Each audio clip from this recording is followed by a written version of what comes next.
दिन है शुक्रवार, तारीख 2 फरवरी 2024 और आप सुन रहे हैं वर्कर्स कनेक्ट रेडियो का हिंदी प्रसारण।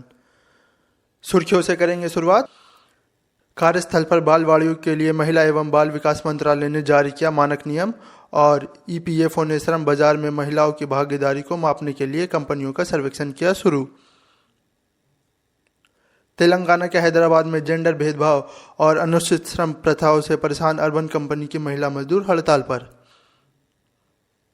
गुजरात के वडोदरा में फार्मास्यूटिकल यूनिट में गैस रिसाव के कारण हुए विस्फोट में 3 मजदूरों की मौत, 2 अन्य बुरी तरीके से घायल। फिनलैंड के सामाजिक सुरक्षा पर प्रस्तावित कटौती और ट्रेड यूनियन अधिकारों पर हमले के खिलाफ देश भर में मजदूर हड़ताल पर। और दक्षिण कोरियाई सरकार ने ओवरटाइम काम की परिभाषा में किया बदलाव, कंपनियां अब मजदूरों से एक दिन में 21.5 घंटे तक करा सकेगी काम। अब खबरें विस्तार से। महिला एवं बाल विकास मंत्रालय ने बालवाड़ियों यानी क्रेच के संचालन और प्रबंधन के लिए राष्ट्रीय न्यूनतम मानक और प्रोटोकॉल जारी किया है, जिसका उद्देश्य भारत सरकार के विभिन्न कानूनों और नियमों के तहत बालवाड़ियों की स्थापना और कामकाज के लिए एक समान मानक तय करना और संस्थागत बनाना है।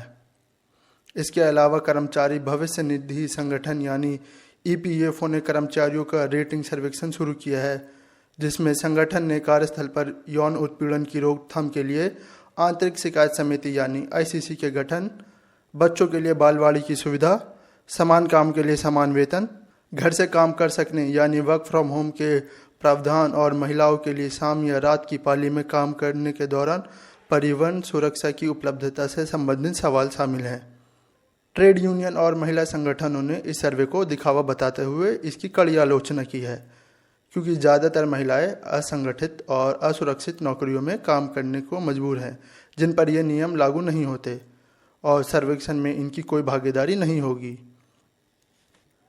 इंटरनेट के माध्यम से घरेलू सेवा प्रदान करने वाली कंपनी अर्बन कंपनी की महिला मजदूर वेतन में मनमानी कटौती और लैंगिक भेदभाव के खिलाफ तेलंगाना के हैदराबाद में हड़ताल पर चली गई हैं। मजदूरों के लंबे समय से मांग रही है कि कंपनी उन्हें कर्मचारी के रूप में मान्यता दे, जबकि कंपनी उन्हें स्वतंत्र ठेकेदार बताते हुए अधिकारों से वंचित करती रही है। अर्बन कंपनी के माध्यम से महिलाओं को घर में मरम्मत के काम, साफ सफाई, कीट नियंत्रण और ब्यूटिशियन आदि का काम मिलता है, लेकिन लगातार यूजर आईडी ब्लॉक होने और भुगतान रुकने का खतरा बना रहता है।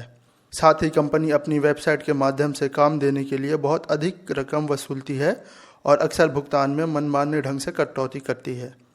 इन्हीं कारणों से पिछले साल हरियाणा के गुड़गांव और दिल्ली में मजदूरों का कंपनी के साथ लंबे समय तक विवाद चला था। गुजरात के वडोदरा में एक और औद्योगिक दुर्घटना में 3 मजदूरों की मौत की खबर है, जबकि 2 अन्य मजदूरों की हालत नाजुक बनी हुई है। ये घटना वडोदरा के एकलबाड़ा गांव में वन्यूरो लाइफ केयर में दोपहर 2 बजे के आसपास हुई, जब फैक्ट्री में गैस रिसाव के कारण विस्फोट हो गया। दुर्घटना के वक्त 5 मजदूर ड्यूटी पर थे। निर्माण प्रक्रिया में इस्तेमाल होने वाले ज्वलनशील रसायनों की वजह से विस्फोट के बाद आग तेजी से फैली। मृतकों की पहचान ठाकुर परमार, नरेंद्र सिंह सोलंकी और रमेश पडियार के रूप में हुई है, जबकि मयूर परमार और भरत रमन भाई का इलाज एक निजी अस्पताल में चल रहा है। करते हैं अंतर्राष्ट्रीय खबरों का रुख। पहली खबर फिनलैंड से, जहां ट्रेड यूनियनों ने सरकार के दांत खट्टे कर दिए हैं। 13,000 से अधिक मजदूरों ने राजधानी हेलसिंकी की सड़कों पर मार्च किया और 30 लाख से अधिक मजदूर लोकहित पर होने वाले सरकारी खर्च में कटौती और हड़ताल के कानूनों में प्रस्तावित बदलाव के विरोध में हड़ताल पर रहे। 2 दिवसीय हड़ताल का आह्वान फिनिश ट्रेड यूनियनों के केंद्रीय संगठन और फिनिश कॉन्फेडरेशन ऑफ प्रोफेशनल ने संयुक्त रूप से किया है। बताते चलें कि सरकार ने हड़ताल की अवधि को अधिकतम 1 दिन तक सीमित करने, बीमारी के लिए छुट्टी लेने यानी सिक लीव के पहले दिन के लिए मजदूरी न देने और नियंत्रित अतिरिक्त वेतन मॉडल के स्थापित करने का प्रस्ताव रखा है, जिसमें नियंत्रित उद्योग से जुड़े कंपनियां वेतन वृद्धि की अधिकतम सीमा निर्धारित करेगी। ट्रेड यूनियन और मजदूर इन प्रस्तावों का पुरजोर विरोध कर रहे हैं।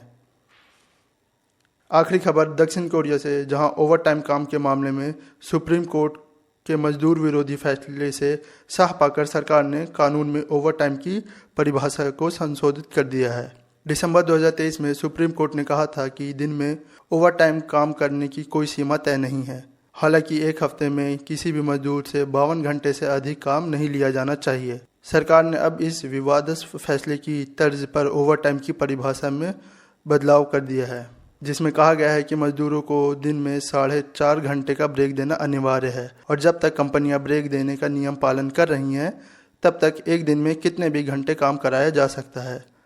परिभाषा में बदलाव के बाद कंपनियों के लिए मजदूरों से दिन में 21.5 घंटे तक का काम लेने का रास्ता साफ हो गया है। कोर्ट के इस फैसले के बारे में अधिक जानकारी हमारे 29 दिसंबर 2023 के प्रसारण में सुनी जा सकती है। वर्कर्स कनेक्ट रेडियो आपके लिए दुनिया भर से ऐसी खबरें पर लगातार नज़र बनाए रखता है। हमारे सभी बुलेटिन हमारे YouTube channel workers connect radio पर बिना किसी विज्ञापन के बांग्ला और हिंदी में भी उपलब्ध हैं। यदि आप अपने व्हाट्सएप पर यह अपडेट प्राप्त करना चाहते हैं तो फ़ोन नंबर 9811105738 पर हमसे जुड़ें। इस अंक में बस इतना ही। देश दुनिया की ताज़ा तरीन खबरों के साथ अगले हफ्ते फिर होगी मुलाकात। तब तक के लिए दे इजाज़त।